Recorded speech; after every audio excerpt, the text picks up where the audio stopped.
Found out my wife was sleeping with her male BFF the whole time we were dating, because it helped her get to know me. Part 2.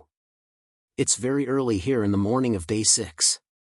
To give you all an update, I talked to my wife, Liv, about what happened at the waterfall.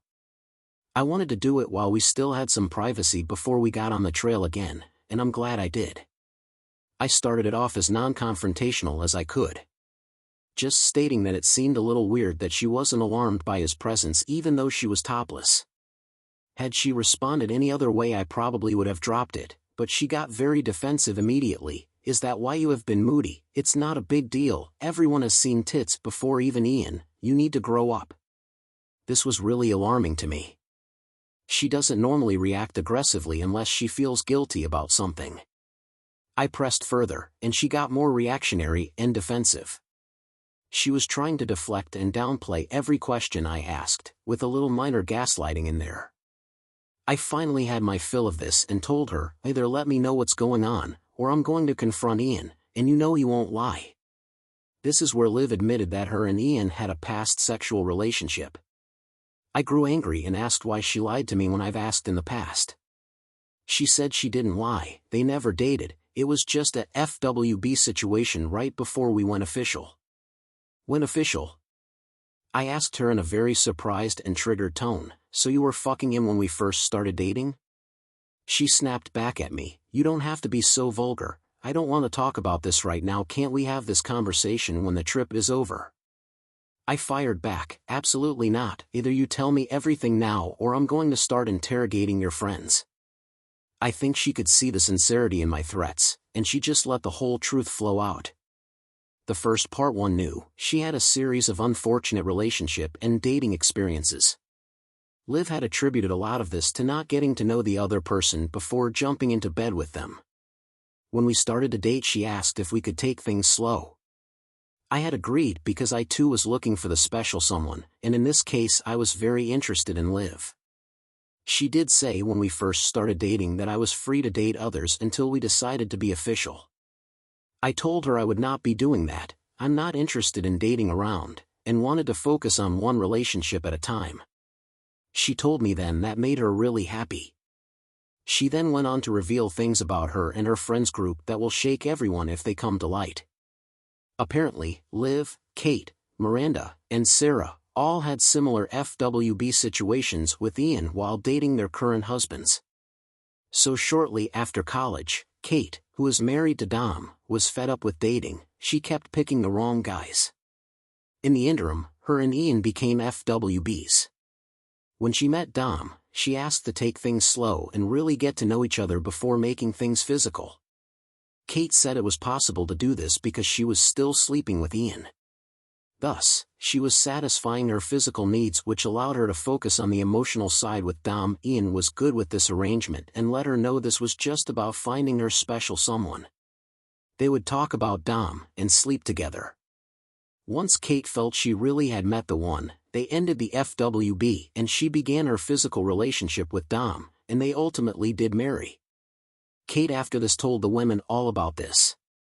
Over the years each of them has used Ian as their surrogate cock while searching for the one. I am just the most recent in this whole thing. I asked my wife to explain the details of her parts. The other women's marriages are their own, but how did this play out for her? She told me after her previous boyfriend turned out to have way too many narcissistic traits, she had enough, and really wanted to meet a good guy. I guess that was me. She talked to Ian about helping the way he had with the other three. He said he would help for sure, and that this whole thing is about finding her a life partner. I believe his sincerity in all this. He is a free spirit, kind of person I've had deep conversations with, kind of person who will help anyone with anything. We play golf together, he's been in my life since I started dating Liv. I didn't realize how involved, obviously.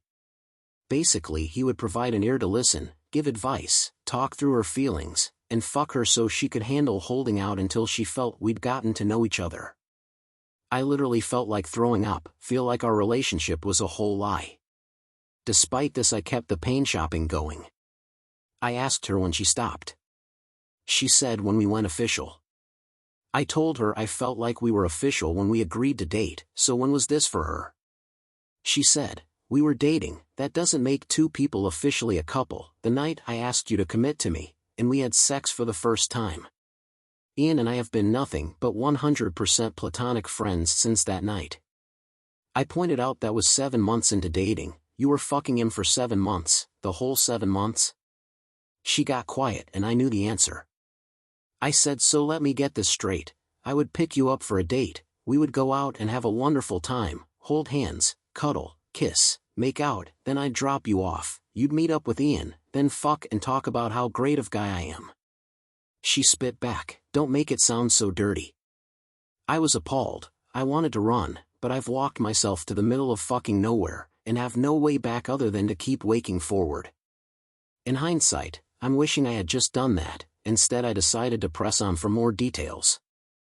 I asked her, when you say you slept together, you mean you used him just to get yourself off, or you mean you did all the positions, foreplay, kinky things and such that we do? She got really quiet. I calmly said, you need to answer my questions. I need to know, and I'm going to find out whether it's from you or one of them. And with that I pointed in the direction of the door that lead to others' rooms. She very quietly said, all, even more than with you. The room was spinning at this point, yet I still asked the worst question, when was the last time? She replied, the night before our first time. I have never wanted to get away from someone more in that moment. But I just sat there and sulked. She tried to comfort me and I told her to get away. I needed time. I had nowhere to go, so I just pulled a few blankets and pillows onto the floor at the foot of the bed. I passed out for a few hours, but I'm up now, posting this update. I want to just march right out of here, but at the end of this trail is a 12-passenger van I don't have the keys for. I'll have to stay with these people for 2.5 more days, and another half-day drive back. I don't know what to do. Part of me can kind of see the logic, but mostly I'm just hurt and feel like our whole relationship is just a long con on me. I feel settled for a silver medal. I also have an overwhelming urge to bring this to light in front of everyone. All of these other guys, it was the same thing. We're all just here under false pretenses. I don't know what to do. I've got about an hour before everyone's up, then I'll have to face Ian and my wife. Am I overreacting? Is this marriage worth saving? I don't see how we go back.